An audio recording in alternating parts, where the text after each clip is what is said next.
नमस्कार, मैं हूं डॉक्टर वरुण प्रभा और स्वागत करती हूं आप सभी लोगों का अपने इस चैनल पर। आज के इस वीडियो में हम बात करेंगे केटोसिस पाइलारिस के ट्रीटमेंट के बारे में और इससे जुड़ी जो बाकी जानकारियां हैं वो भी मैं आपके साथ शेयर करूंगी। तो ये जो कंडीशन है केटोसिस पाइलारिस होता क्या है? ये एक तरीके का कॉमन स्किन कंडीशन है जो कि यूजली हार्मलेस होता है, यानी कि किसी भी तरीके की प्रॉब्लम या हार्म कॉज नहीं करता है, लेकिन स्किन के अपीयरेंस में ज़रूर चेंज ला देता है। और जो लोगों की ड्राई स्किन होती है वो लोग ज़्यादा प्रोन होते हैं इस कंडीशन के, तो उन लोगों में ये जो कंडीशन है होने के चांसेस ज़्यादा रहते हैं।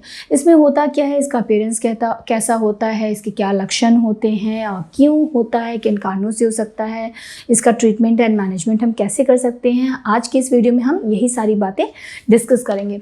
लेकिन आगे बढ़ने से पहले एक छोटा सा रिमाइंडर कि जल्दी से जल्दी आप हमारा चैनल सब्सक्राइब कर लीजिए ताकि आपका कोई भी अपडेट मिस ना हो। एक्चुअली इसमें जो स्किन है उसमें ये रफनेस कॉज करता है, ड्राइनेस कॉज करता है और वो पैची फॉर्म में हो जाता है। और साथ ही साथ उसमें जो स्किन जो अफेक्टेड है वहाँ पे टाइनी बम्प जैसे अपीयरेंस नज़र आते हैं। मतलब जो स्किन वहाँ की होती है, जो अफेक्टेड एरिया की स्किन है वो उभरा सा छोटे छोटे उसमें दाने जैसे उभरे से नज़र आते हैं। और ये जो कंडीशन है ये कॉमनली अपर आर्म पे, यानी कि जो ऊपर का बाजू का हिस्सा होता है, चीक्स पे हो सकता है, थाइस पे हो सकता है। और ये जो कंडीशन है इसमें ना तो कोई पेन ऐसा होता है या फिर कोई खुजली यानी कि इचिंग की कंडीशन नहीं होती है। तो ओवरऑल एज सच कोई प्रॉब्लम कॉज नहीं करता है, हाँ, लेकिन स्किन के अपीयरेंस में ज़रूर चेंज ला देता है। ये जो कंडीशन होती है होने को किसी भी एज में हो सकती है, बट मोस्ट कॉमनली ये बच्चों में होती है, यंग एज के लोगों में होती है। अच्छा, जैसे कि मैंने आपको इसके अपीयरेंस के बारे में बताया, तो ये जैसा कि मैंने बताया कि टाइनी बम्प्स यानी कि छोटे छोटे दाने जैसे जो स्किन में उभरापन जैसा अपीयरेंस हो जाता है, तो उसको टिपिकली सैंड पेपर अपीयरेंस बोल सकते हैं। कि ये सैंड पेपर जो होता है जिससे हम घिसते हैं, सैंड पेपर अपीयरेंस में छोटे छोटे बम्प्स बन जाते हैं, वैसा अपीयरेंस स्किन का हो जाता है। वहाँ पर ड्राइनेस और रफनेस काफ़ी ज़्यादा हो जाती है, जो कि अगर वेदर चेंजेस हो रहे हैं, ड्राई सीजन हो रहा है या ह्यूमिडिटी बहुत ज़्यादा है, ऐसी कंडीशन में जो ये केटोसिस पाइलारिस है इसका वर्सनिंग होने लगता है, ये और ज़्यादा इसका अपीयरेंस बढ़ जाता है। तो अब अगर हम बात करें कि आखिर ये होता क्यों है, तो एज सच बहुत ज़्यादा ये क्लियर नहीं है कि क्यों होता है। लेकिन जो इसमें जो टाइनी बम्प अपीयरेंस आता है, जो उभरा सा होता है, बेसिकली वो जो स्किन प्रोटीन होती है केराटिन, उसका कलेक्शन हो जाता है जब हेयर फॉलिकल में, तो ये अपीयरेंस होने लगता है, जिसकी वजह से जो कलेक्शन है केराटिन का फर्दर वो फिर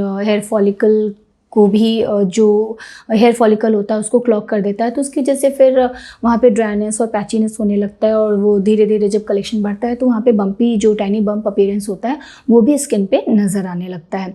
अब ये किसी जेनेटिक कंडीशन की वजह से हो सकता है, या फिर कुछ एक स्किन कंडीशंस होती हैं लाइक एटोपिक डर्मेटाइटिस है, इसकी वजह से भी हो सकता है। तो ये बहुत ज़्यादा क्लियर नहीं है।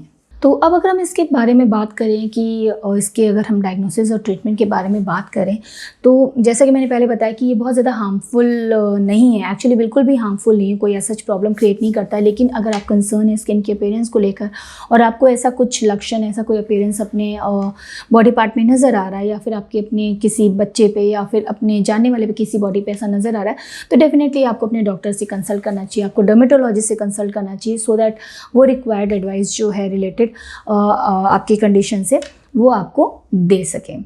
तो जब आप इसके डायग्नोसिस के लिए या फिर चेकअप के लिए अपने डॉक्टर के पास जाते हैं, तो इसके लिए बहुत ज़्यादा किसी इन्वेस्टिगेशन या फिर टेस्ट की ज़रूरत नहीं होती है। इसके अपीयरेंस से ही और आप जो इसके बारे में हिस्ट्री देते हैं उससे ही आपके डॉक्टर इस कंडीशन को यानी कि केटोसिस पाइलारिस को समझ लेते हैं और डायग्नोस कर लेते हैं। और जब इसकी डायग्नोसिस हो जाती है तो उसके बाद से जो रिक्वायर्ड ट्रीटमेंट है, जो कि हालांकि कुछ एक क्रीम्स का ही कंपाइलेशन होता है, वो आपको इसके हिसाब से प्रिस्क्राइब किया जाता है। हालांकि कई सारे केसेस में होता क्या है कि जो ये कंडीशन है कुछ टाइम पे अपने आप ही क्लियर ऑफ हो जाती है, लेकिन कई बार ये परसिस्ट भी करती है, जो कि हम जब मेडिकेटेड क्रीम्स हैं और कुछ एक तरीके के मॉइस्चराइजर्स हैं जो कि आपके डॉक्टर बहुत अच्छे से बता सकते हैं कि किस तरीके का ये क्रीम हमें यूज़ करना चाहिए, उसके यूज़ के बाद से धीरे धीरे इसका जो अपीयरेंस है वो कम हो जाता है एंड कई बार बिल्कुल क्लियर ऑफ हो जाता है, और कुछ एक केसेस में ये दोबारा से आ सकता है। बट अगेन सेम थिंग कि इससे कोई प्रॉब्लम नहीं होती है। अब अगर हम बात करते हैं कि किस तरीके की क्रीम्स या मॉइस्चराइज़र का इस्तेमाल करना चाहिए ऐसी कंडीशन में, तो सबसे ज़्यादा बेहतर होता है कि आप अपने डॉक्टर से ही कंसल्ट करें कि किस तरीके के क्रीम्स या मॉइस्चराइज़र्स यूज़ किए जा सकते हैं। लेकिन वो प्रिस्क्रिप्शन क्रीम्स के तौर पे भी अवेलेबल होते हैं, साथ ही साथ ओवर द काउंटर भी ये इस तरीके की चीज़ें अवेलेबल होती हैं। लेकिन जब भी आप ब्रेस्ट फीड कर रहे हैं या फिर प्रेग्नेंट हैं, तो आपको ऐसी किसी भी मेडिकेटेड क्रीम का या फिर मॉइस्चराइज़र का इस्तेमाल करने से बचना चाहिए विदाउट एनी मेडिकल कंसल्टेशन। और जब हम प्रेग्नेंट होते हैं या फिर ब्रेस्ट फीड करते हैं तो उस टाइम पे सिर्फ खाने की चीज़ों के बारे में सतर्क नहीं रहना चाहिए, बल्कि बहुत सारे ऐसे लगाने के भी जो क्रीम है या कोई भी ऐसा प्रोडक्ट है जो कि आप नया इस्तेमाल कर रहे हैं, उसको कभी भी अपने आप से इस्तेमाल नहीं करना चाहिए। किसी भी तरीके का सेल्फ मेडिकेशन या किसी भी तरीके का कोई भी टॉपिकल यूज़ भी हमें नया इस्तेमाल अपने आप से नहीं करना चाहिए, हमेशा under medical supervision and guidance ही करना चाहिए।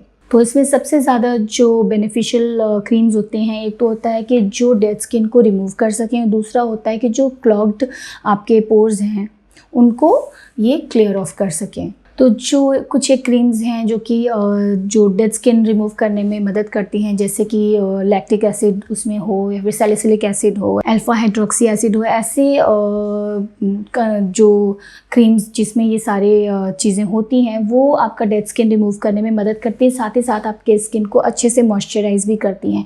तो ऐसे क्रीम्स जो हैं वो हेल्प कर सकती हैं केटोसिस पाइलरिस को ट्रीट करने में। साथ ही साथ जो प्लग्ड हमारे फॉलिकल्स हैं उनको ओपन करने के लिए भी कुछ एक क्रीम्स होते हैं, मॉइस्चराइज़र्स होते हैं जिसका इस्तेमाल हम कर सकते हैं। इस तरीके की क्रीम्स में बेसिकली विटामिन ए का जो कॉम्पोजिशन होता है वो अच्छे से होता है, और ये हमारे जो प्लग्ड फॉलिकल हैं उनको ठीक करने में मदद करता है। तो ये तो थे कुछ एक मेडिकेटेड क्रीम्स एंड मॉइस्चराइज़र्स। उसके अलावा कुछ एक और बेसिक जो तरीके हैं जिसको हम घर में इस्तेमाल कर सकते हैं, जिसकी जैसे हम जिसको यूज़ करके हम ऐसी कंडीशन को प्रिवेंट कर सकते हैं।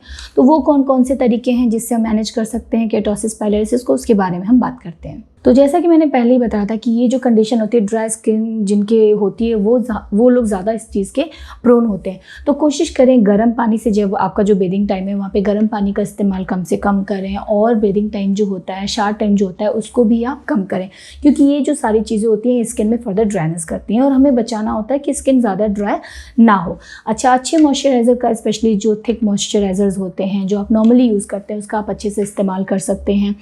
कोशिश करें कि जब आप नहाते हैं उसके बाद जब स्किन हल्की मॉइस्ट रहती है, यानी कि आपको अपनी स्किन को पैड ड्राई सिर्फ करना चाहिए, रगड़ के नहीं पोंछना चाहिए, वैसे भी वो स्किन के लिए हार्मफुल होते हैं। तो पैड ड्राई करें जब हल्की मॉइस्ट है स्किन, उसमें ही हम कोई थिक मॉइस्चराइज़र का ही इस्तेमाल करें, सो दैट आपकी स्किन अच्छे से मॉइस्चराइज रहे, उसका जो हाइड्रेशन है वो लॉक रहे। उसके अलावा मेडिकेटेड क्रीम्स, जैसा कि मैंने पहले बताया था, जिसमें कि लैक्टिक एसिड है, सैलिसिलिक एसिड है, इस तरीके की क्रीम्स का इस्तेमाल आप कर सकते हैं, जो कि आपके स्किन के जो डेड स्किन का लेयर होता है उसको रिमूव करने में मदद करती है, साथ ही साथ मॉइस्चराइज भी करती है।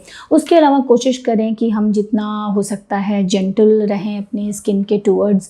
ज़्यादा ये जो मेडिकेटेड क्रीम्स हैं, ओके, अगर इनकी रिक्वायरमेंट है आप अपने डॉक्टर से कंसल्ट करके यूज़ कर सकते हैं, बट अदरवाइज़ हमें बहुत ज़्यादा हार्श केमिकल्स का जो इस्तेमाल होता है वो नहीं करना चाहिए स्किन के टूवर्ड्स।